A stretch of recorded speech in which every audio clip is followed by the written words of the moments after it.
It was the third day since I'd come back to life when Amanda showed up. She carried an exquisite food box, smiling like a gentle spring breeze. "Zoe, look what I brought you. Your favorite." She opened the box, and a sickly sweet scent mixed with strange spices hit me in the face. It was a smell I wouldn't forget even in death. It was the longevity pastry. In my past life, this pastry was the beginning of the end for my warm, happy home. A month after eating it, my father was diagnosed with a rare cancer. It was supposed to be early stage, but it metastasized with terrifying speed, draining our family's savings and leaving him to die in agony. My mother, overwhelmed by grief and chronic insomnia, suffered a mental breakdown and followed him shortly after.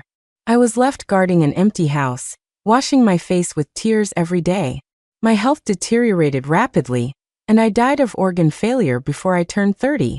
It wasn't until I was on my deathbed that Amanda stood over me and pityingly told me the truth. She had bound herself to something called a lifespan transfer system.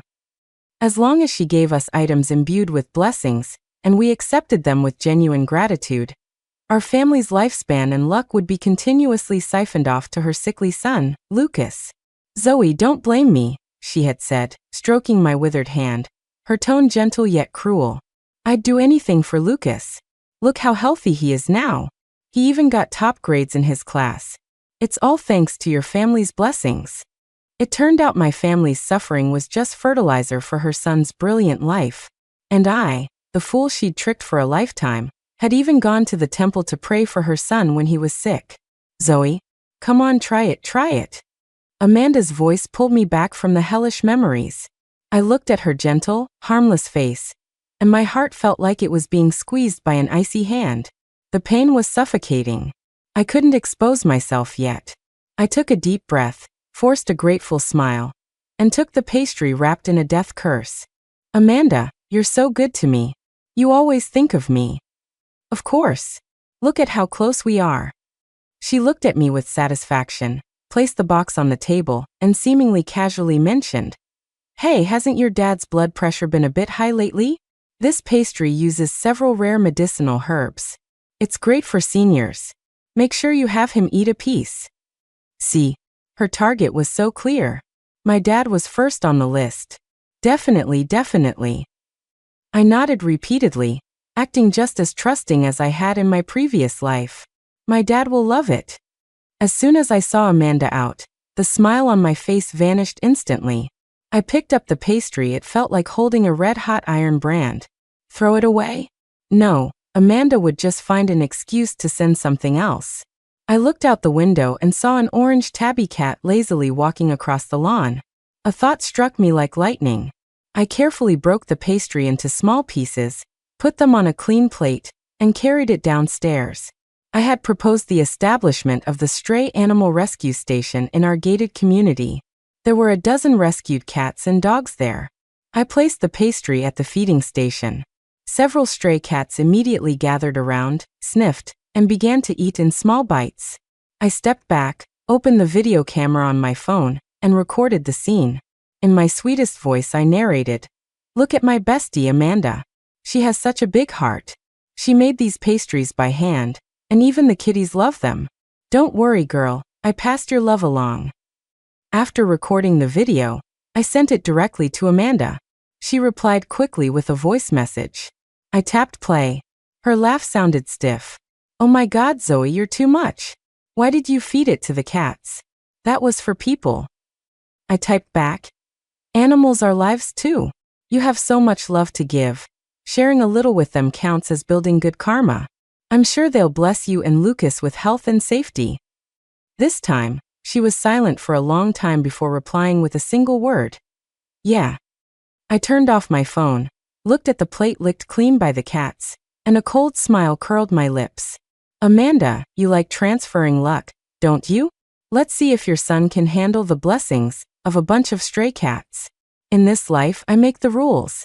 Early the next morning, I was making breakfast for my parents when Amanda called. Her voice was filled with unconcealed panic and tears. "Zoe, it's bad. Something happened to Lucas." I sneered internally, but kept my tone concerned. "What happened?" "Amanda, don't panic, speak slowly." "I don't know. He suddenly started vomiting and having diarrhea in the middle of the night. We rushed him to the ER. The doctor said it's acute gastroenteritis, but they can't stop it. He's still suffering in there. She sounded like she was on the verge of a breakdown. How could this happen? He was fine yesterday. Don't panic. Kids get sick, it happens. Listen to the doctors. Which hospital are you at? I'll come over right now. As I spoke, I plated the fried eggs. No, don't come. The hospital is chaotic and full of germs. You just take care of your parents. Amanda hurriedly refused. She was probably guilty and afraid to let me get close. After hanging up, my mom came out of the kitchen with a glass of milk, looking worried. Was that Amanda? Is her son sick again?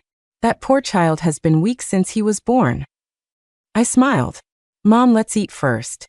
We shouldn't worry too much about other people's business. Living our own lives well is what matters. My mom paused, seemingly surprised that I would say such a thing. In my past life, I was even more enthusiastic than she was. Whenever Amanda had a problem, I was always the first to rush in and help. After breakfast, I insisted on taking my father to the hospital for a comprehensive checkup. In my past life, he started feeling unwell this month, but dragged it out until the end of the month. By the time the results came out, it was a death sentence. This time, I wouldn't let that tragedy repeat itself. My father couldn't win against my stubbornness, so he had to follow me to the hospital. After a series of tests, it was already afternoon. We sat in the doctor's office, waiting for the final results. Mr. Miller, your daughter is really filial, dragging you here for a checkup so early. The doctor reading the report was Dr. Lee, a kind, middle-aged man. He adjusted his glasses, comparing the results with my father's physical exam from last year. A look of surprise on his face. My heart instantly jumped into my throat. What is it, doctor? Is there a problem?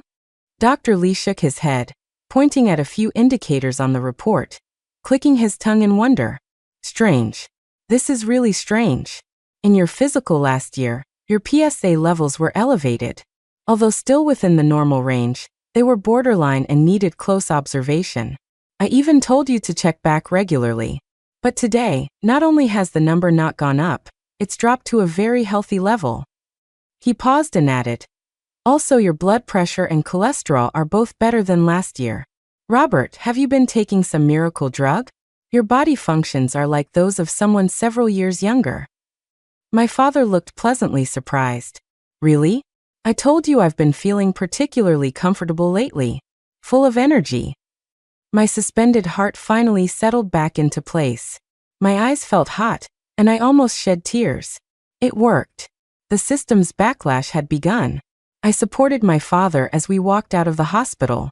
The afternoon sun was warm and gentle, feeling indescribably comfortable on my skin. My father was still happily chatting away, saying he wanted to treat us to a big dinner. My phone vibrated. It was a message from Amanda. A photo of Lucas lying in a hospital bed hooked up to N4. The caption read, tossed and turned all day, finally a bit better. My poor baby. I looked at the photo. Lucas's small face was pale and haggard, lifeless. Meanwhile, my father beside me was vigorously planning his retirement trip. I put away my phone and replied calmly, take good care of Lucas. He'll get better. Amanda, this is just the beginning. Every shred of health and every ounce of luck you stole from my family, I will make you pay back with interest. That evening my husband, Sean, returned from his business trip. As soon as he entered the door, he threw his briefcase on the sofa and loosened his tie, complaining, I'm exhausted. This project nearly killed me. I handed him a glass of warm water as usual. He took a sip, then seemed to suddenly remember something. By the way, Amanda called me this afternoon crying. She said Lucas is sick. Did you know? A woman dealing with that all alone. She was sobbing so hard, it broke my heart. I paused for a second, then spoke flatly. I know. I heard about it this morning. Then why didn't you react? You didn't go see them? Sean frowned, a hint of blame in his tone. I remember you used to be so worried about Lucas. What were you doing all day? I took Dad to the hospital for a checkup. Isn't Dad's health fine? Why waste money on a checkup? He took off his jacket and tossed it onto a chair. Amanda is the one who really needs help right now, and here you are, slacking off at home. Listening to his self-righteous accusation, I just found it laughable. This was my husband, Sean. A man who always prioritized other people's business over his own family's, especially when the other person was a pitiful single mother. In my past life, when my parents fell critically ill one after another, he did nothing but complain that I wasn't taking good care of them or accuse me of spending too much money. Yet, when Amanda's son had a simple cold or fever, he would drive across town in the middle of the night to deliver medicine or soup. Back then, I thought he was just kind-hearted. Now I realized he was just incurably stupid. Sean, I looked at him calmly. First, Dad's health is more important than anything. Second, Amanda is an able-bodied adult. Her son is sick, he has doctors, and she can handle it herself. Third, and most importantly, I am your wife, not her nanny. Sean choked on my words. He looked at me in disbelief, as if I were a stranger. Zoe, did you take the wrong meds today? Why are you acting like this? You weren't like this before. People change. I didn't want to argue with him anymore, and turned to go to the kitchen. He grabbed my arm, raising his voice. Did you hear some gossip? Amanda and I are innocent. It's not easy for her to raise a child alone. We're neighbors, we're friends, isn't it right to help each other? How can you be so cold-blooded, so selfish? Not easy. I shook off his hand and sneered. What's not easy about her life? She doesn't have a job, yet she lives in a high-end gated community, drives a luxury car worth 80 grand, and sends Lucas to the most expensive private kindergartens and enrichment classes. You tell me, where does her money come from? In my previous life, I never questioned these things. I simply assumed she might have a wealthy ex-husband, or had inherited a fortune. Sean's face changed color. He stammered, that's her business. Why do you care so much? I just know she's a lonely woman, and we should help if we can. Right. I nodded, picked up the empty food box from the table, and held it out to him.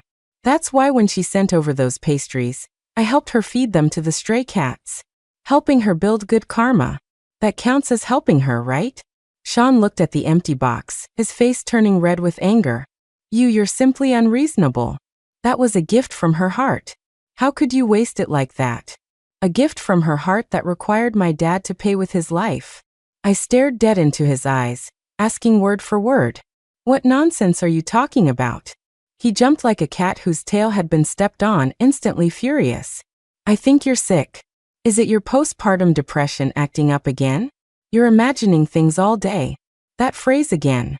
In my past life, whenever I raised the slightest question about his excessive intimacy with Amanda, he would use postpartum depression to shut me up.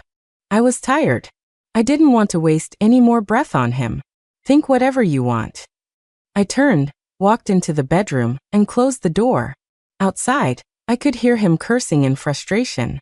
I leaned against the door panel and slowly closed my eyes. This marriage was over. But before the divorce, I needed to check our family's finances. Sean worked in investment and he had always managed the family money. I had a strong premonition that Amanda's seemingly glamorous life was inextricably linked to my good husband. It took nearly a week for Lucas to recover. When he was discharged, his small face was sallow, and he had lost a visible amount of weight. Amanda must have been getting anxious. After laying low for a few days, she showed up at our door again. This time, she was holding an antique-style velvet box. As soon as she saw my mom, she greeted her enthusiastically. Auntie, I went specifically to the famous temple of the reclining Buddha outside the city to ask for a consecrated jade amulet for you. Put it on quickly. It will bless you with health and peace year after year. I looked at the box and my heart sank. Here it comes.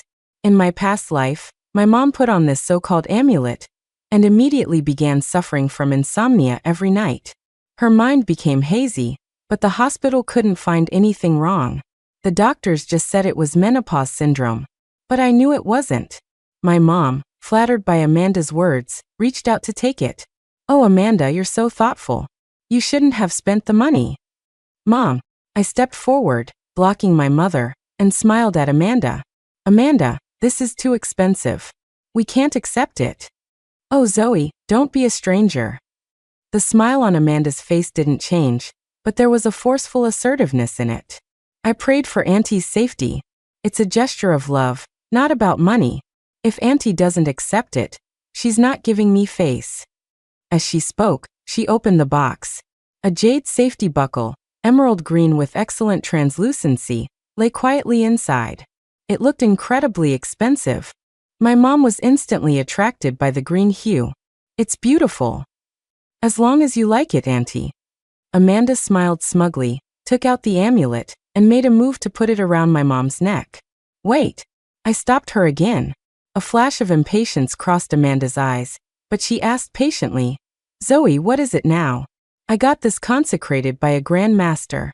It only does good, no harm. I couldn't directly say there was a problem with the object that would only lead to endless arguments and suspicion. I had to think of a foolproof plan. I looked at the hot pot bubbling and steaming on the dining table, and an idea sparked. Amanda, don't misunderstand. I pulled my mom's hand, looking troubled. The main thing is that my mom has very sensitive skin. She can't wear jade. The moment she puts it on, she gets a red rash. It's itchy and painful. We've tried many times. My mom paused, about to say something, but I squeezed her hand secretly and gave her a look. Amanda clearly didn't believe it. She looked at my mom. Auntie, is that true? Although confused, my mom played along and nodded. Yes, a little bit. How can that be?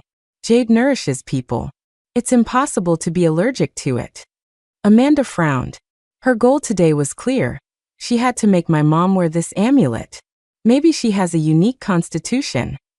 I sighed, taking the jade buckle from her hand and pretending to admire it with regret. It's a shame for such a nice thing. Look at this clarity, this color. It must be very expensive, right? A trace of arrogance appeared on Amanda's face. It's okay, just a few $1,000s. As long as Auntie is healthy, it's worth any amount. A few $1,000s. A single mom with no job casually giving away gifts worth thousands. Sean, if you aren't behind this, I'll eat my hat.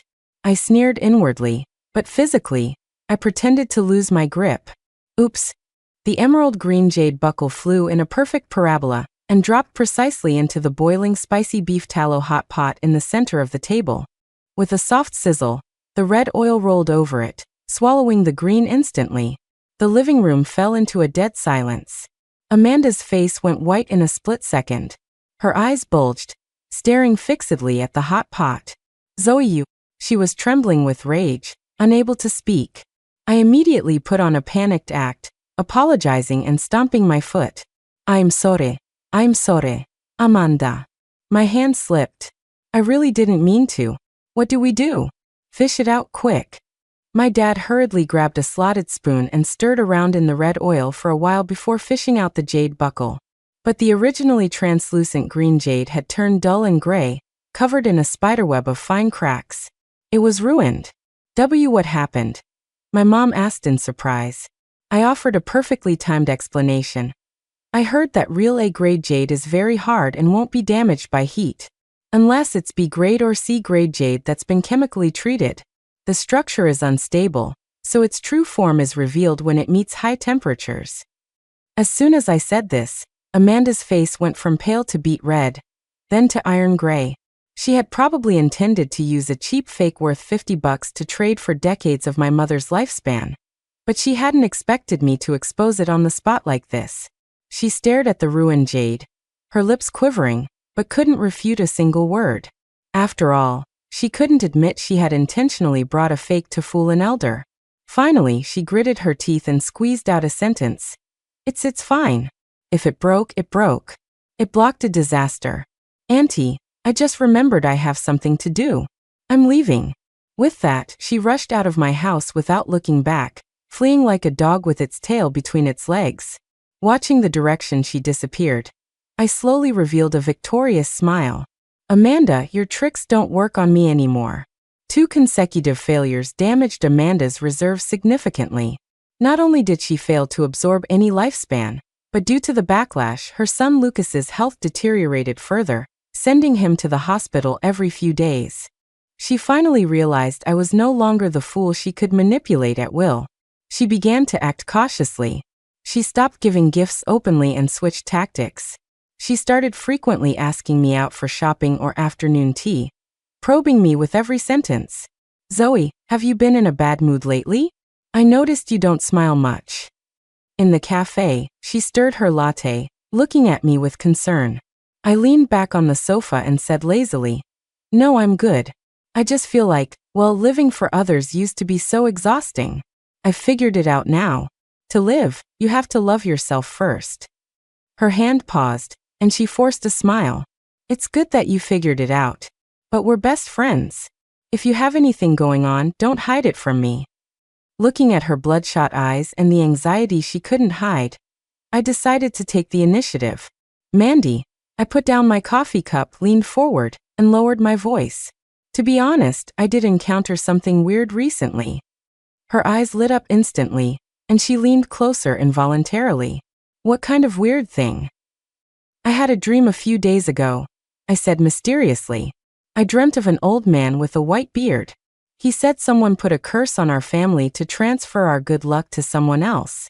He also said the way to break it is to refuse gifts from others, especially items that carry a strong blessing intent.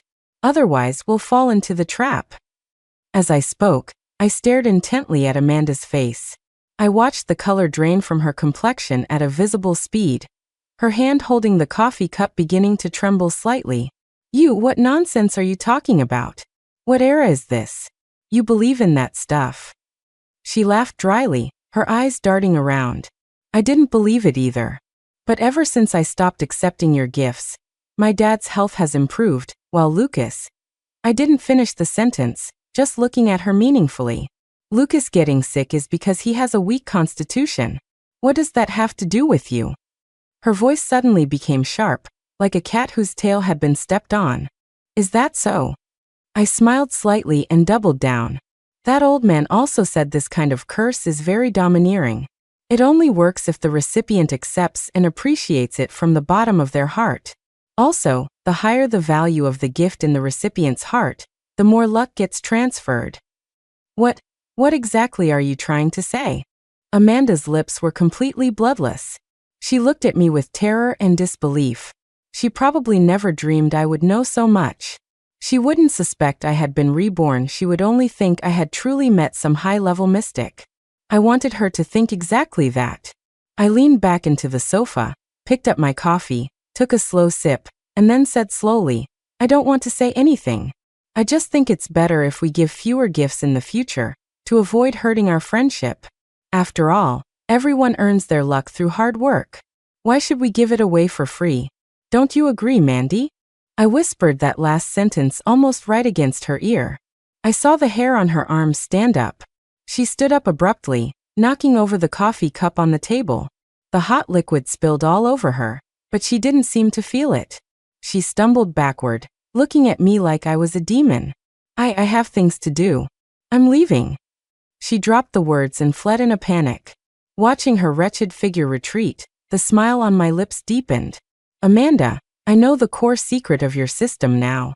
From today on, the hunter becomes the hunted." Having figured out the system's rules, I launched my counterattack plan. The opportunity came quickly. Amanda posted a plea for help on her social media. Essentially, Lucas needed an imported targeted drug. It was expensive and the purchasing channels were complicated. She asked her almighty friends list if anyone had a connection. In my past life, seeing this message, I used my parents' connections and money without a second thought. It took massive effort to get the medicine for her. She hugged me, weeping with gratitude, saying I was her savior for life. Thinking back, that debt of gratitude probably siphoned off a significant amount of my family's lifespan. This time I didn't comment. I waited half a day to ensure no one else could help her before calling her directly. On the other end of the line, she sounded exhausted and desperate. "Mandy, I saw your post," I said straight to the point. "Zoe." She sounded like she was crying. "I really have no other way. The doctor said if we don't get the medicine, Lucas will." "Don't worry. I'll help you with this," I said firmly. She froze, seemingly expecting me to refuse. She asked hesitantly, Didn't you say you shouldn't casually?" I said I couldn't casually accept things. I never said I couldn't give things. I smiled. My tone as gentle as an angel. Amanda, we're best friends. Your son is my son. How could I leave him to die? There was a long silence on the other end. I could imagine her expression right now. Shock mixed with ecstasy, and a trace of suspicion she couldn't shake. How about this? I continued. I know this medicine costs about $30,000. I'll lend you the money first. You write me an IOU, and then I'll ask my contact to buy the medicine for you. How does that sound? IOU. Yeah, I said as if it were obvious. Even brothers keep clear accounts. Besides, I'm lending you money, not giving you a gift. It definitely won't trigger that curse you're worried about. I put heavy emphasis on the words lend and give. Amanda fell silent again. She was smart. She understood my meaning instantly. Legally, this was a loan. With an IOU as proof, she had to pay it back. But from the system's perspective, my behavior right now was undoubtedly a gift of aid. She was in a dilemma. If she didn't accept, her son wouldn't have money for treatment. If she accepted, she risked me reversing the luck absorption. In the end, love for her son conquered her fear of me. Okay. She made up her mind. Zoe, thank you. I'll remember your kindness for the rest of my life. Don't mention it. I chuckled softly. Send me your account number. I'll have Sean transfer the money immediately. Remember, this money is a blessing from my whole family to Lucas. You must accept it, or you're looking down on us. I emphasized the word blessing again. After hanging up, I slapped the evidence I had prepared, proof of Sean misappropriating our joint assets for failed investments, in front of him. You give me that 30 grand right now, or we'll meet in court. Sean looked at the evidence, his face ashen. He couldn't believe that I, who usually obeyed him, had gathered so much dirt on him behind his back.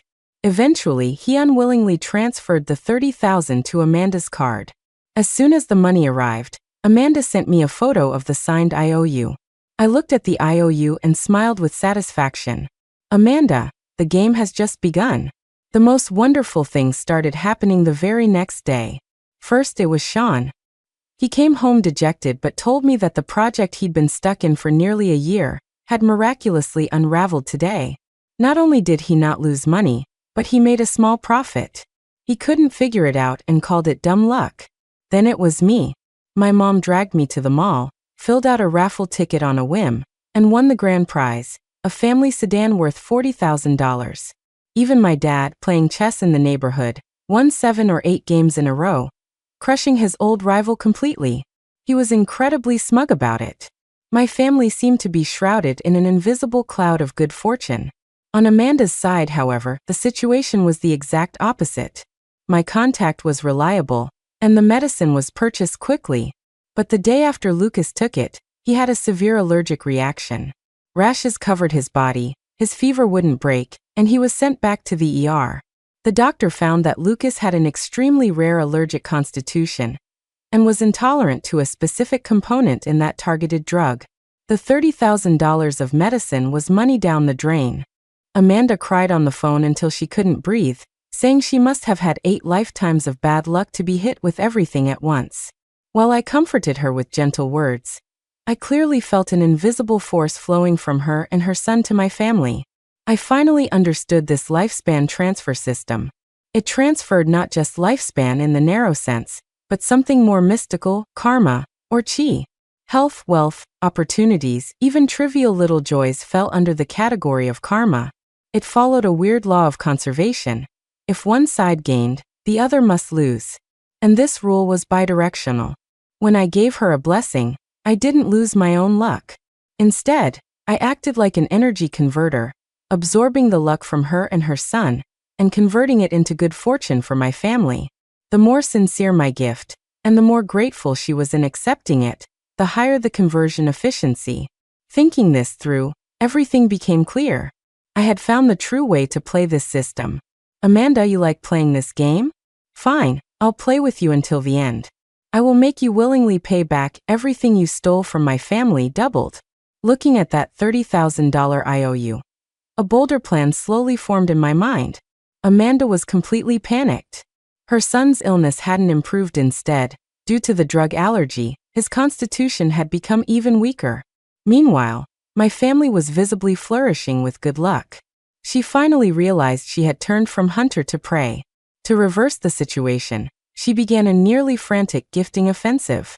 She seemed to think that as long as the blessings she sent were numerous and valuable enough, she could suck back the lost luck. Today, she came to the door carrying a box of top-tier wild ginseng, smiling broadly. "Uncle, Auntie, I asked a friend to bring this from abroad. It's great for restoring vitality. You must try it." I accepted it all, smiling. "Amanda, you're too kind." I turned around and anonymously donated the ginseng in Amanda's name to a charity organization that provided nutritional support for impoverished cancer patients. Tomorrow, she sent a box of premium Manuka honey, exhorting my dad to drink it daily for longevity. I nodded and said, "Okay, thank you."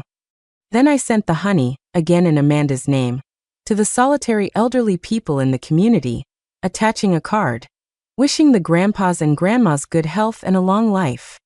The day after, she sent expensive bird's nest and cordyceps. Her gifts became more and more expensive, and the smile on her face more and more forced. And I accepted them with pleasure every time, then immediately turned around and passed these blessings to people who needed them more. I even learned to improvise. Every time I completed a donation, I would take a photo of the donation certificate or the grateful recipient and send it to Amanda with enthusiastic text.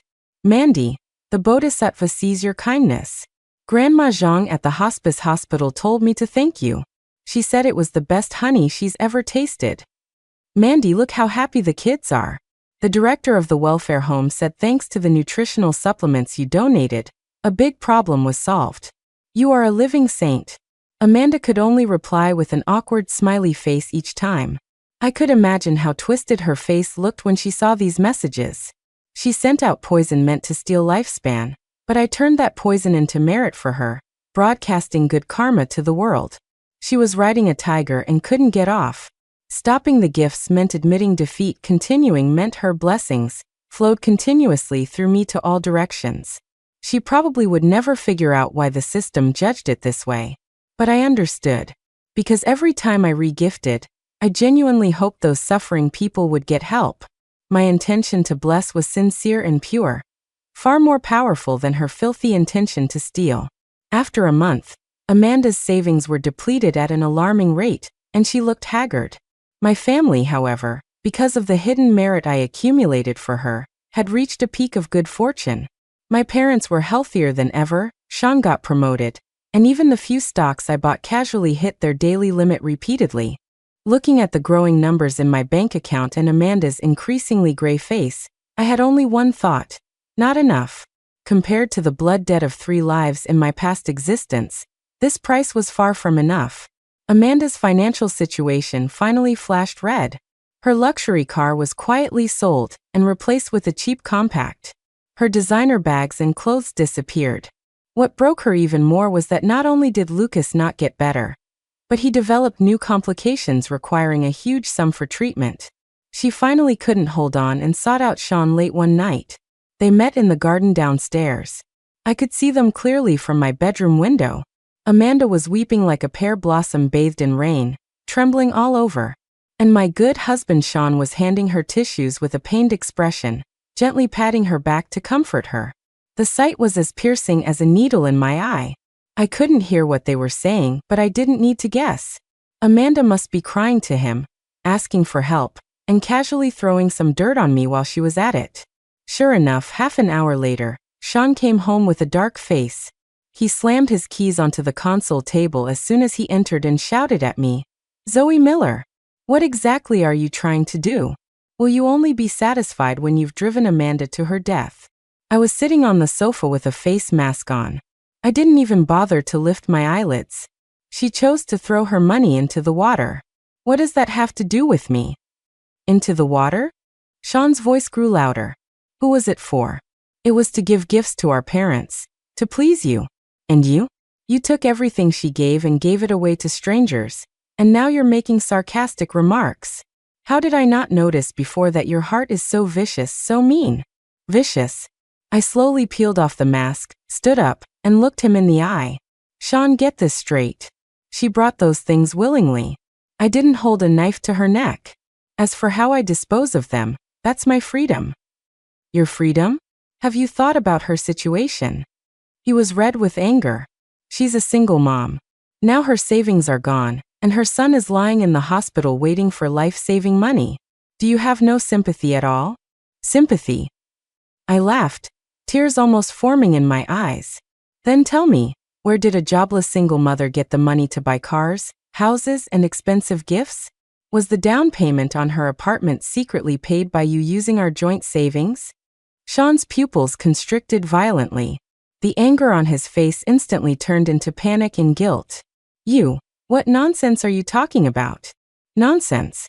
I walked to the study, pulled a stack of documents from the drawer, and threw them in his face.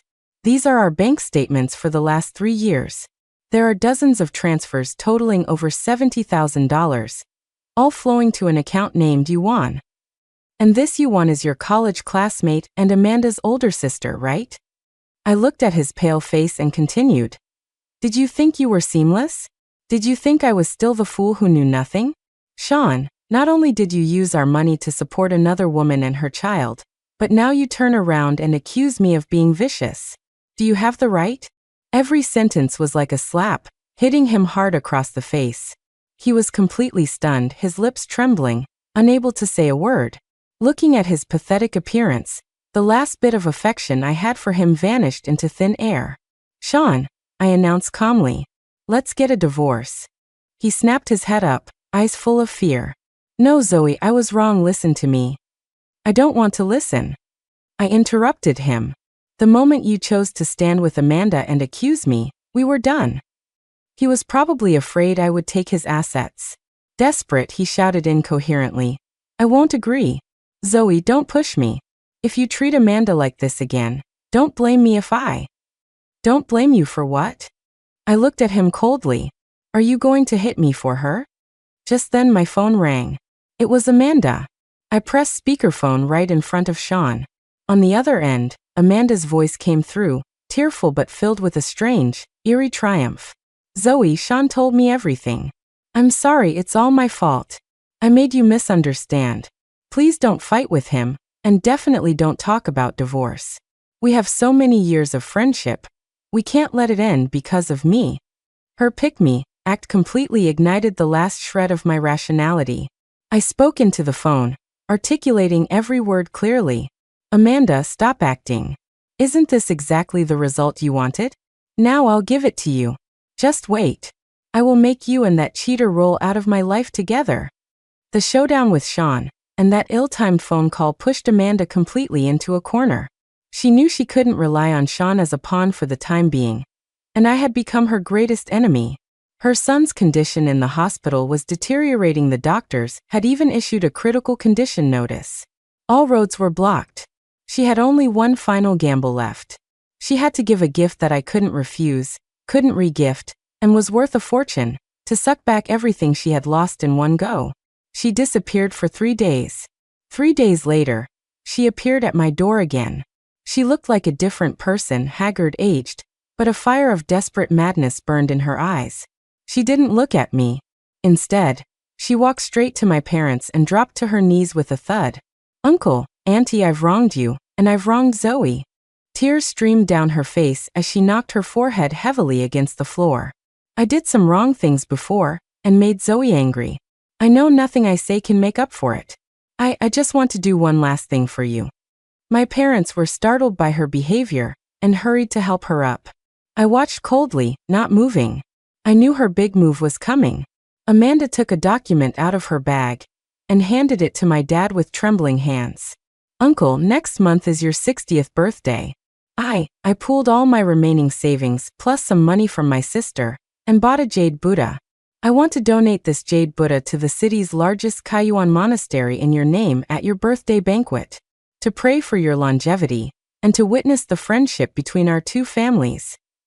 She looked up at my dad with teary eyes. This jade Buddha is worth $500,000. Uncle, this is my last bit of sincerity. Please, I beg you, you must accept it. $500,000. donated publicly to a temple in my father's name. What a move! Pulling the firewood from under the cauldron. I couldn't refuse this gift, because refusing would make me look unfilial, mean, and heartless in front of all our relatives and friends. I also couldn't re-gift it, because it was being donated directly to a temple. The recipient was the Buddha, the gods themselves. I couldn't exactly transfer the Buddha's merit to someone else. Once my dad signed the donation agreement, it would mean he had sincerely accepted this blessing, worth $500,000. In that instant, the system would judge a massive lifespan transfer. My dad's life would be drained dry in seconds. And Amanda would not only bring her son back from the dead, but also earn back the luck she had lost hundreds of times over. What a vicious scheme. I looked at her face, written full of repentance and sincerity, and felt cold inside. She had gone completely mad to win. My father, a kind-hearted man all his life, couldn't see the sinister intent behind this. He was deeply moved by Amanda's actions. His eyes red, he kept saying, good child, get up quickly. Uncle accepts your heart, but we can't take this money. Take it back to treat Lucas. No. Amanda knelt on the ground, shaking her head stubbornly, tears falling like broken beads. Uncle, this is the only way I can atone. Lucas's illness might be God punishing me. Only by doing this great deed of merit can I accumulate blessings for him.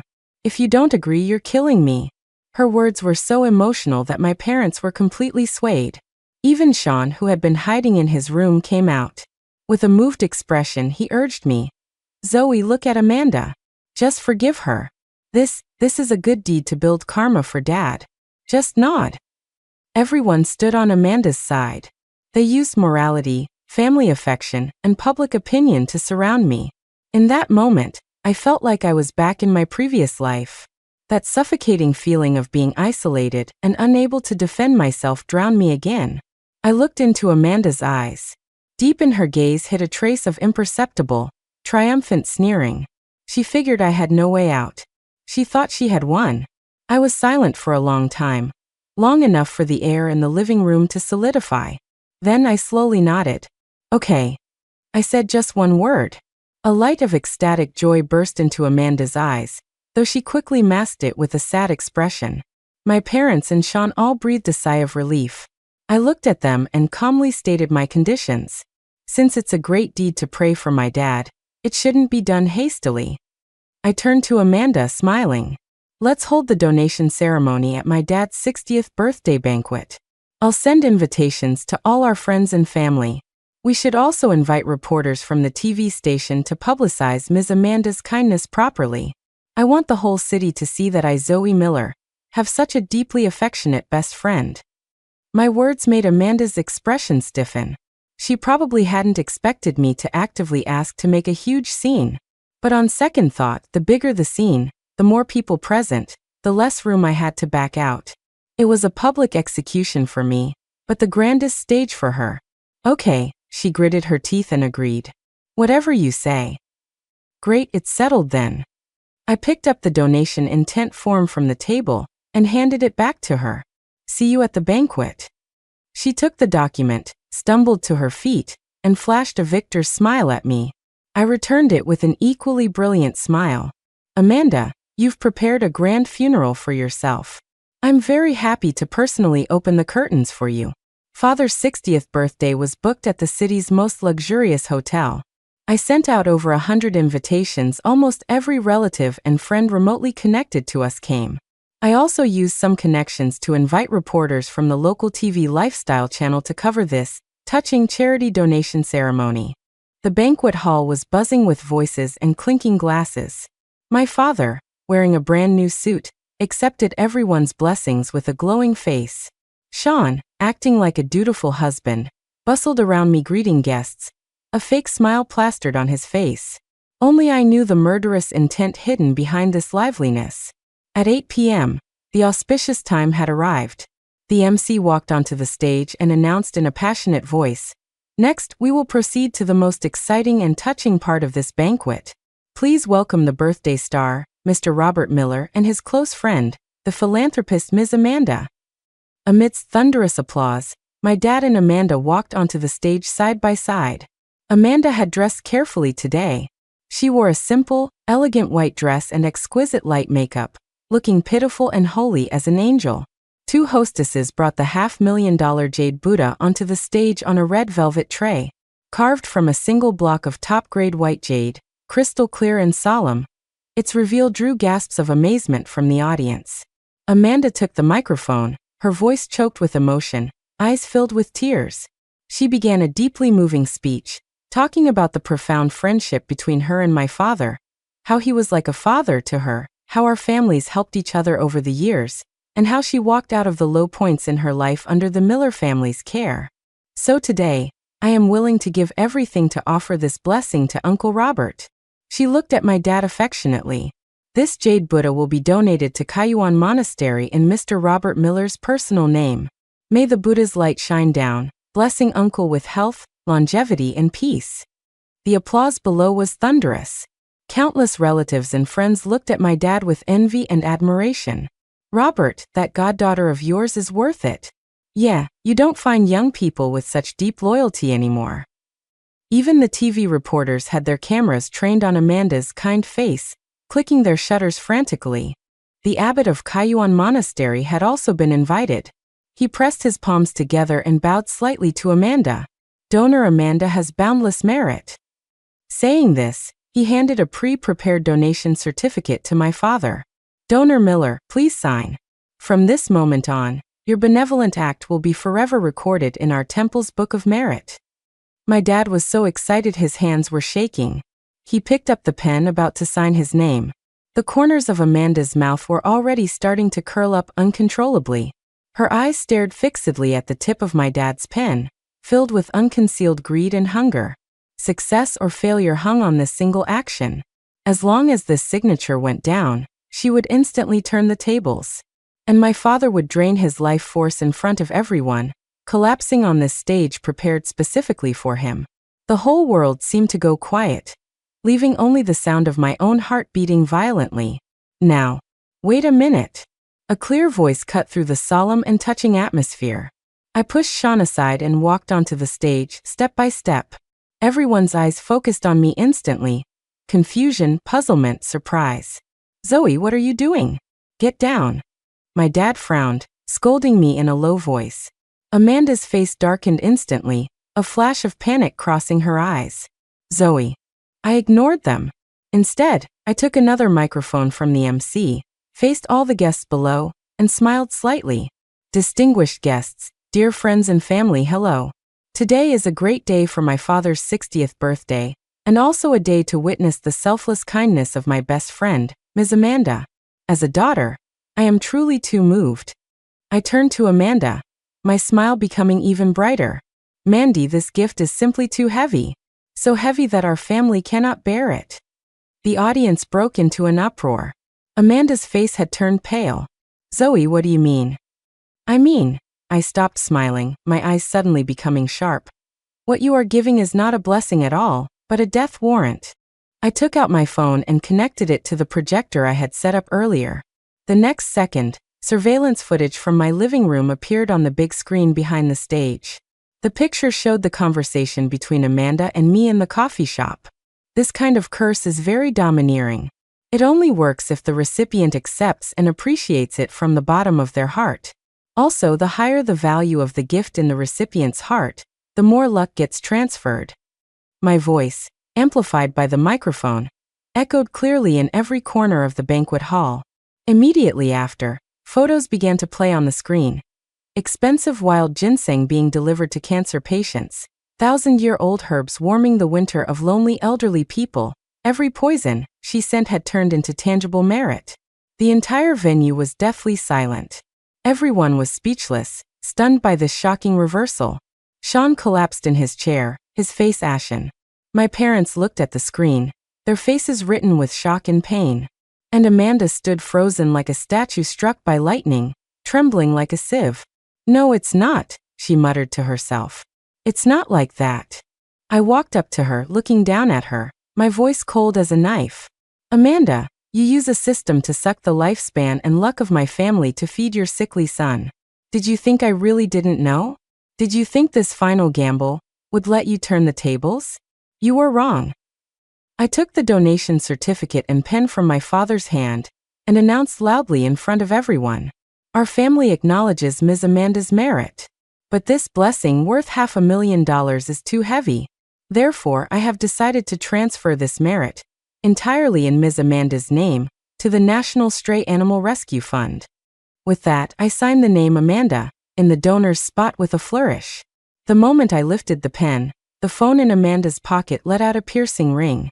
She frantically pulled out her phone and answered. From the other end came the doctor's anxious and desperate voice. Is this Ms. Amanda? It's bad. Your son Lucas just went into sudden heart failure. We've done everything we can. Please come to the hospital immediately. No. The phone fell to the ground, shattering into pieces. Amanda's eyes lost all their light. She slowly looked up at me, her mouth opening and closing, but she couldn't make a sound. Then, a hiss that didn't sound human came from her throat. Her eyes rolled back, and she fell straight backward. The system judged that the massive merit she had sincerely given was transferred by me. The unprecedented backlash instantly drained all the life force from her and her son. Game over. The birthday banquet turned into an utter farce. Amanda was rushed to the hospital, but everyone knew she was finished. Her mask of hypocrisy had been torn to shreds by me in public, exposing a heart as venomous as a scorpion under the flashing lights. The TV reporters were going crazy with excitement. They had filmed the entire process, sensing this would be the most explosive social news of the year. The way friends and family looked at us was full of sympathy, fear, and relief. Some relatives who were close to Amanda turned pale, wondering if they had ever received little gifts from her and if any bad luck had befallen their families afterward. After the banquet, several relatives stated on the spot that they were going to the police. A joint accusation against Amanda regarding fraud, cursing, and even intentional harm began to unfold. As for my good husband Sean, he crawled up from the floor, rushed to me, grabbed my arm, and wept bitterly. Zoe, I was wrong. I was really wrong. I was blind. She tricked me. Forgive me, give me another chance, please. Looking at his fake face, I only felt nausea. I yanked my hand away, took the divorce agreement I had prepared out of my bag, and threw it in his face. Sean, sign it. I've written the property division clearly. Split 70-30. Because of your infidelity and severe misconduct, the house and car go to me. As for the $70,000 you secretly transferred to Amanda, I will pursue it through legal channels. If you don't agree, I'll see you in court. No, Zoe, you can't do this to me. He slumped to the ground, wailing. We've been married for so many years. From the moment you chose to help her accuse me, all that was left between us was a legal relationship. I looked at him indifferently, like looking at trash. Sign or get out. Pick one. He looked at the resolve in my eyes and knew there was no room for redemption. Finally, with a trembling hand, he signed his name on the divorce agreement. Leaving with nothing, that was the price he paid for his stupidity and betrayal. After dealing with all this, I returned to my parents. They were still immersed in huge shock and fear. My mom held my hand, tears streaming down her face. Zoe, my daughter, you suffered so much. My dad looked self-reproachful and angry, slamming the table. I was blind to let a thief into the family. That poisonous woman deserves to be cut into 1,000 pieces. I hugged them, comforting them softly. Mom, Dad, it's all in the past. Yes, it was all in the past. The nightmare of my previous life and the feud of this life all came to an end tonight. I looked at the pitch-black night sky outside the window and let out a long breath. Dawn had finally broken. 1 year later, a small town in the south, bursting with spring. Sean and I had finalized the divorce long ago. After leaving with nothing, his reputation in the industry was completely ruined. He was forced to resign and went back to his hometown in disgrace. I heard he was living a very destitute life. Amanda's fate was even worse. Although she was resuscitated at the hospital, she had a complete mental breakdown after hearing the news of her son's death. She went insane. At the same time, the dozens of friends and family who filed police reports provided massive amounts of evidence regarding her suspected fraud and use of dark arts. Although systems couldn't be prosecuted by law, her fraudulent behavior was undeniable. In the end, considering her mental state, the court sentenced her to indefinite mandatory treatment in a psychiatric facility. All assets under her name, including the apartment Sean paid for, were auctioned by the court to compensate the victims and repay the debt she owed me. Everything she once owned turned to dust. I sold the apartment in the city, which was full of bad memories, and moved with my parents to this beautiful southern town with green hills and clear water. We bought a 2-story house with a yard. On a spring afternoon, the sun was shining perfectly. I was helping my mom plant a patch of roses in the yard, while my dad practiced Tai Chi with vigor nearby. His health was even better than a year ago. The neighbor's puppy ran over, wagging its tail and rubbing against my leg. I smiled, squatted down, and rubbed its furry head. Everything was so quiet, so beautiful. The happiness stolen in my previous life had returned to me in another way in this life. My mom straightened up, wiped the sweat from her forehead, looked at the garden full of spring light, and sighed. "Zoe, life now really feels like a dream." I stood up, walked to her side, took her arm and whispered, "Mom, this isn't a dream." I looked at the flower buds ready to bloom in the distance, my eyes calm and firm. This is just the life we were supposed to have. True protection is never about bottomless kindness and retreat. It's about seeing through the darkness of human nature, growing your own fangs, and then using your sharpest claws to defend everything you love. This spring, there was no Amanda, no Sean, no dirty schemes or betrayals. The sun fell on my face, warm and comforting. I knew that the truly good days for our family had just begun.